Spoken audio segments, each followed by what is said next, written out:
Hello and welcome everyone. My name is Rachel Kyte and I'm the UK's Special Representative for Climate.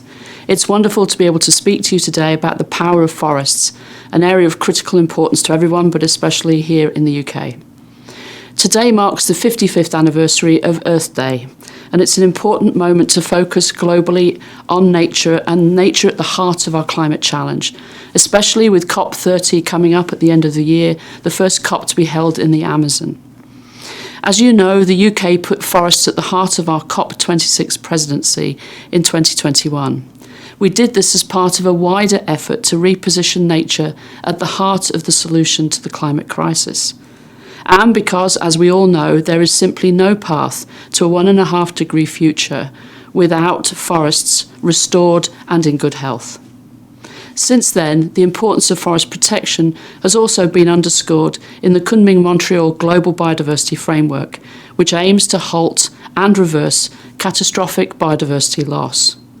The protection and restoration of forests will be critical to that goal also.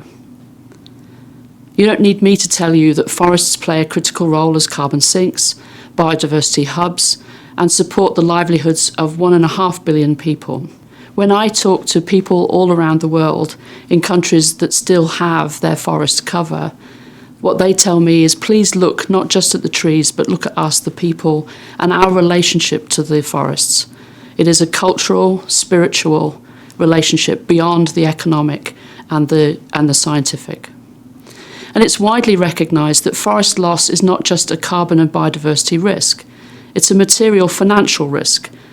Over 50% of global GDP depends on nature. We have two challenges ahead of us. First, deforestation continues at an alarming rate.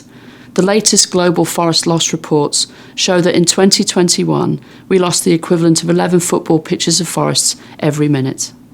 Secondly, recent analysis from the Energy Transition Council suggests that if we want to stop that trend, we need to bridge a $130 billion gap in financing forests every year.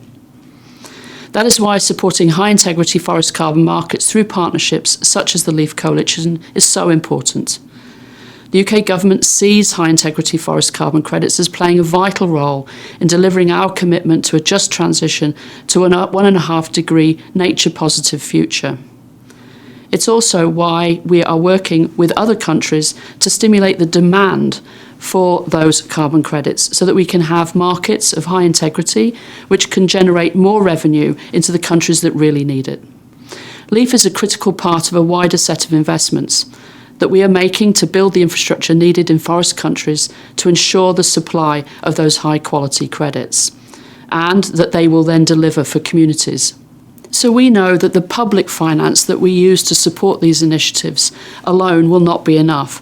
All of our and everybody else's public finance needs to leverage private sector partnerships and private finance into these high integrity forest carbon credit markets and enable forest countries and communities to benefit from keeping their forests standing, and through them that the whole world therefore benefits. We need to build strong dialogue, or continue to build strong dialogue, with Indigenous peoples and local communities, with their centuries of long-standing stewardship and multifaceted relationship with the forests. They and the forests must be protected and rewarded. So this is a call to action for everyone in this virtual room. Every year since Paris, I think we've said that this is going to be a difficult year. It's not getting easier, and time is not on our side. But 2025 really is a critical year for global progress towards our collective climate targets and putting nature at the heart of our climate struggle. And to be able to use the power of Brazilian diplomacy and the sensibility of Brazil as a great forest nation at the end of the year is very important. You are all ambitious climate leaders, and if you're on this call, you are empowered. Now is the time to accelerate credible corporate leadership for forests, for people and the planet. No matter the winds that blow around us, we know that there is only one direction of travel and only one point on the horizon at which we must all arrive by the middle of the century. LEAF represents the very best of public-private partnership and a way to strengthen our partnership with forest countries. It provides a pathway for committed corporates to deliver on their commitments to net zero through nature-based solutions.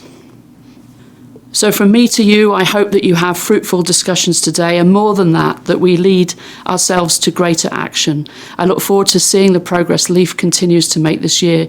And if I don't see you beforehand, I hope to see you in Brazil in and around COP30. Thank you.